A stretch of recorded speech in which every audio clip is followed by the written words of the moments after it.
Apalah Malaysia kalah sampai 3-0, buat malu je. Itulah yang dilontarkan oleh setengah fan dekat Malaysia tau, dan juga haters Harimau Malaya.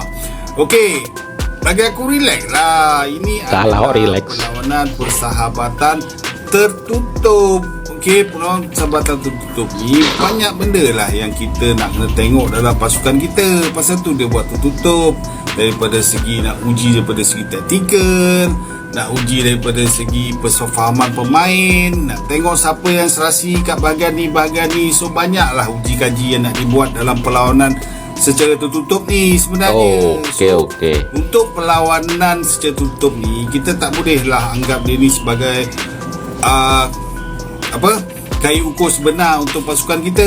Lagi satu, pemain-pemain warisan kita yang baru-baru dimasukkan ni semua pun dia orang ni masih baru. Dia orang masih perlukan persefahaman, kombinasi dengan di bahagian-bahagian masing-masing, dengan taktikal daripada coach. So banyak aspek yang perlu dikaji. So relax lah.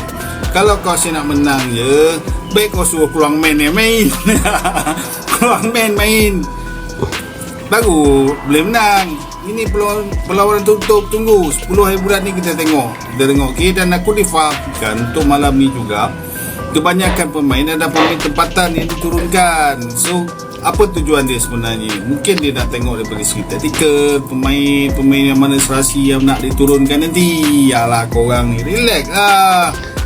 Aduh, baru perlawanan tutup. So kita tengok lepas ni macam mana. Dan aku yakin pada 10 hari bulan ni korang akan nampak skor Harimau kalah 3-0, relax je. Ready untuk bersaing. Tapi kalau lawan Vietnam nanti kena titik dengan Vietnam, kena belasah dengan Vietnam, korang nak tahu itu lain lah cerita. Relax. Okay. So good luck to Harimau Malaya. Okay, pastikan kita menang lawan Vietnam nanti. Okay, dengan kombinasi pemain tempatan dan juga warisan tau. Bukan macam negara jiran banyak cakap Malaysia ni naturalisasi. Bukan, ini pemain warisan kami lah weh. Bukan naturalisasi. Faham ke tak faham?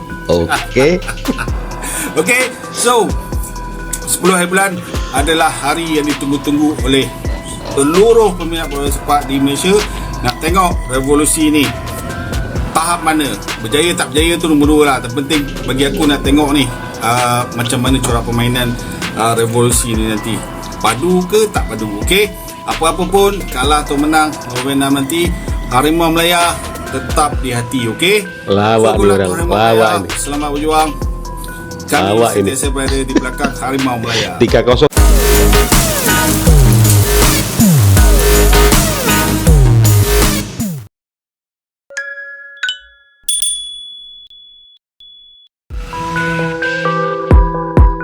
Tim nasional Malaysia tengah menjadi sorotan publik dan media setelah menelan kekalahan telak dalam laga persahabatan menghadapi tim tamu Cape Verde.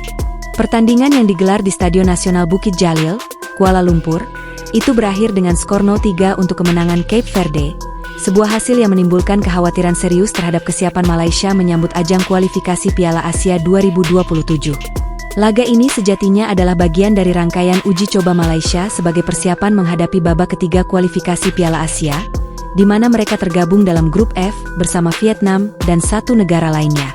Dalam grup tersebut, Malaysia mau tak mau harus bersaing ketat dengan Vietnam untuk memperebutkan satu tiket ke putaran final Piala Asia 2027. Maka dari itu, setiap uji coba menjadi sangat penting sebagai sarana membangun kekompakan dan kualitas tim. Salah satu harapan besar yang disematkan kepada skuad Harimau Malaya adalah kehadiran pemain naturalisasi anyar mereka, Facundo Garces. Pemain belakang yang kini membela Deportivo Alavés di La Liga Spanyol tersebut resmi bergabung dalam sesi latihan timnas Malaysia dan digadang-gadang akan menjadi tembok kokoh di lini belakang. Namun, kenyataan di lapangan menunjukkan hasil yang jauh dari harapan. Dalam 2 pertandingan uji coba melawan Cape Verde, Malaysia tidak mampu menunjukkan dominasi. Pada pertemuan pertama yang digelar di Stadion Bola Sepak Kuala Lumpur pada 29 Mei 2025, Malaysia hanya mampu bermain imbang 1-1. Namun lebih menyakitkan terjadi pada pertemuan kedua yang berlangsung beberapa hari kemudian di Stadion Utama Negara, Bukit Jalil. Dalam laga itu, Malaysia tampil di bawah tekanan sepanjang pertandingan dan harus mengakui keunggulan Cape Verde dengan skor mencolok 0-3. Cape Verde, tim asal Afrika yang saat ini menempati peringkat 72 dunia versi FIFA, tampil solid dan disiplin dalam bertahan maupun menyerang. 3 gol ke gawang Malaysia dicetak oleh Dailon Rocha Framento pada menit ke-35, Liamento di awal babak kedua, dan Heriberto Tavares di menit ke-55. Kekalahan ini membuat Malaysia kehilangan 3,02 poin dalam ranking FIFA dan membuat mental tim kian terpuruk. Yang membuat publik semakin geram adalah kenyataan bahwa kekalahan ini terjadi di kandang sendiri. Para pendukung yang hadir di stadion dibuat terdiam melihat permainan skuad asuhan Peter Klamovski yang tak mampu mengembangkan permainan. Malaysia kesulitan membongkar pertahanan Cape Verde dan terlihat frustrasi menghadapi permainan cepat serta fisik para pemain lawan. Sebagai catatan, ini merupakan kekalahan pertama Peter Klamovski sejak ditunjuk sebagai pelatih kepala timnas Malaysia pada Januari 2025. Kekalahan ini pun langsung memicu gelombang kritik terhadap Federasi Sepak Bola Malaysia, FAM, khususnya terkait strategi pemilihan lawan uji coba dan kesiapan tim menjelang pertandingan resmi. Yang menarik, sebelum laga ini, Malaysia disebut menolak ajakan uji coba dari timnas Indonesia. Keputusan itu menimbulkan tanda tanya besar, terlebih setelah hasil buruk yang mereka terima dari Cape Verde. Banyak pihak menilai bahwa seharusnya Malaysia menerima tawaran tersebut, karena pertandingan melawan Indonesia bisa memberikan tekanan kompetitif yang sepadan sekaligus mengukur kesiapan mental tim. Beberapa pengamat bahkan mengaitkan penolakan tersebut sebagai bentuk ketakutan Malaysia terhadap kebangkitan Indonesia di level Asia Tenggara. Apalagi, tim Garuda tengah menunjukkan perkembangan pesat di bawah asuhan pelatih Patrick Kluivert, dan saat ini sedang bersiap menghadapi Tiongkok dalam lanjutan kualifikasi Piala Dunia. Indonesia juga gencar mempersiapkan sejumlah uji coba internasional untuk mengasah kualitas skuadnya. Sementara itu, publik sepak bola Malaysia mulai mempertanyakan efektivitas proyek naturalisasi pemain. Meski telah menghadirkan nama-nama seperti Facundo Garces dari Alaves, hasil di lapangan masih belum sesuai ekspektasi.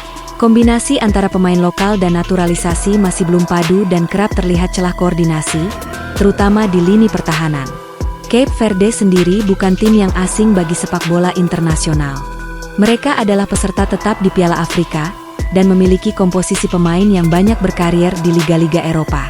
Namun tetap saja, perbedaan peringkat FIFA dan keuntungan bermain di kandang seharusnya bisa dimaksimalkan oleh Malaysia. Kini, Malaysia berada di ujung tanduk. Dengan pertandingan melawan Vietnam di kualifikasi Piala Asia yang akan berlangsung pada 10 Juni 2025 mendatang di tempat yang sama, kekalahan dari Cape Verde menjadi alarm bahaya yang tak bisa diabaikan. Jika tidak segera melakukan evaluasi menyeluruh, bukan tidak mungkin Malaysia akan kembali gagal lolos ke putaran final Piala Asia. Federasi Sepak Bola Malaysia, FAM, diharapkan segera bertindak cepat.